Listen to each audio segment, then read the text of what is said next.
Ընտրության վերաբերյալ Նիկոլ Փաշինյանի հայտարարությունը արագ դուրս եկավ սովորական քաղաքական ձևակերպումների շրջանակից։ Նա փաստացի կապեց առաջիկա խորհրդարանական ընտրության արդյունքը հնարավոր պատերազմի հետ, նախազգուշացնելով՝ իշխանության կորուստը կարող է բերել ծանր հետևանքների։ Այս ձևակերպումը ներքաղաքական դաշտում ընկալվեց ոչ միայն կանխատեսում, այլև որպես ուղերձ ուղղված ընտրողին։ Ընդդիմադիր շրջանակներում արձագանքը ճուշացավ։ Փաշինյանի խոսքը նրանք դիտարկում են որպես ճնշման փորձ, հիշեցնելով վերջին տարիների իրադարձությունները, երբ խաղաղության խոստումների ֆոնին երկիրը մի քանի անգամ հայտնվեց պատերազմի մեջ։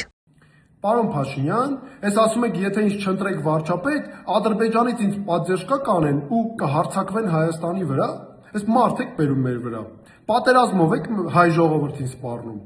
Ձեր խնդիրը Ալիևի 10 օվշիկ լինելը չէ։ Դուք զբաղեցնում եք Հայաստանի վարչապետի պաշտոնը։ Ասեմ իմանաք, որ Հայաստանում կա պատերազմի մեկ կուսակցություն, դա ձեր ղեկավարած քաղաքական ուժն է, որ հայ ժողովրդի գլխին բերել է 3 պատերազմ, 3 պարտություն եւ երկրորդ ցեղասպանությունը։ Քաղաքական գնահատականները առավել քան կոշտ են։ Պատիվ ունեմ խմբակցության падգամավոր Աննա Մկրտչյանի գնահատմամբ վարչապետի խոսքը դուրս է սովորական քաղաքական հռետորաբանության շրջանակներից։ Նա դա որակում է ոչ միայն ներքաղաքական շանտաժ, այլ նաև անուղղակի խոստովանություն, որ ինքն առաջին իսկ օրվանից եղել է Հայաստանի դեմ կազմակերպված ագրեսիայի մասնակից։ Ագրեսիա, որը ղեկավարում է Նիկոլը, Ալիևը եւ Էրդողանը։ Այս եռամիասնությունը իրենց 2018 թվականից պարբերաբար որոշ դեպքերում թաքնված, որոշ դեպքերում արդեն ակնհայտ ագրեսիայով սպառնում է Հայաստանի քաղաքացիներին։ Դրա վառ ու ողբերգական դրսևորումը 2020 թվականի պատերազմն էր, դավադիր պատերազմը, որտեղ Նիկոլի ֆունկցիան այն էր, որ Ալիևի եւ Էրդողանի պատերազմական հանցագործությունները պիտի թաքցներ, պարտակեր եւ թույլ չտար հայ ժողովրդին, Հայաստանի Հանրապետությանը եւ Արցախի Հանրապետությանը անգամ ինքնապաշտպանվելու։ ՀԱԿ վարչապետի թեկնածու Լևոն Զուրաբյանն էլ իր հերթին նշում է, այս հայտարարությամբ փաստացի քանդվում է իշխանության տարիներ շարունակ առաջ մղած խաղաղության օրակարգ կոչվածը, բացահայտելով դրա հակասական բնույթը։ Եթե խաղաղությունը կախված է ընտրությունների արդյունքից, դա նշանակում է, որ իրականում խաղաղություն չկա, այլ կա Ադրբեջանի կողմից Հայաստանի կառավարում, որը ցանկացած պահի կարող է փոխարինվել նաև Հայաստանի վրա ազդեցության ոչ խաղաղ մեթոդներով,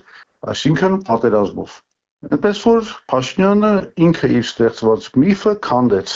Նույն շեշտադրումն է անում նաև Հայաստան խմբակցության падգամավոր Իշխան Սաղաթելյանը, հիշեցնում է, որ Փաշինյանի այս տեքստը 2021 թվականին նրա հիմնական խաղաթուղթն էր, որը շարունակվեց մինչև 2024 թվականը Տավուշի դեպքերը, բայց այդ ընթացքում տեղի ունեցել 2 պատերազմ։ 24 թվականին այս նույն տեքստով Նիկոլ Փաշինյանը սպառնացել է մեր ժողովրդին, ասելով, եթե Տավուշի հատվածում այդ զիջումները չանենք, տեղի կունենա պատերազմ։ Եվ այո, կարևոր ռազմավարական նշանակություն ունեցող տարածքներ հանձնել է Ադրբեջանը։ Եվ այսօր էլ փորձում է վախեցնել Ալիևով եւ պատերազմով մեր ժողովրդին, փորձում է ինքը ներկայանալ խաղաղության երաշխավոր, բայց ըստ էության ինքը պատերազմի պարտության երաշխավորն է։ Իշխանության հասցեին հնչող քննադատության առանցքում նույն միտքն է, ձևավորվում է վախի մթնոլորտ։ Ուժեղ Հայաստան կուսակցության ներկայացուցիչ Գոհար Մելոյանը համոզված է, հանրությանը ներկայացվում է կոշտ երկընտրանք, իշխանության պահպանում կամ պատերազմի վտանգ։ 3 անգամ մեր ժողովրդի ու պետության գլխին ավերիչ ու կործանարար հետևանքներով, մարդկային ու տարածքային կորուստներով պատերազմներ բերած քաղաքական ուժի ղեկավարը ահաբեկում է մեր ժողովրդին պատերազմով։ Մեր քաղաքական ուժը, ուժեղ Հայաստանը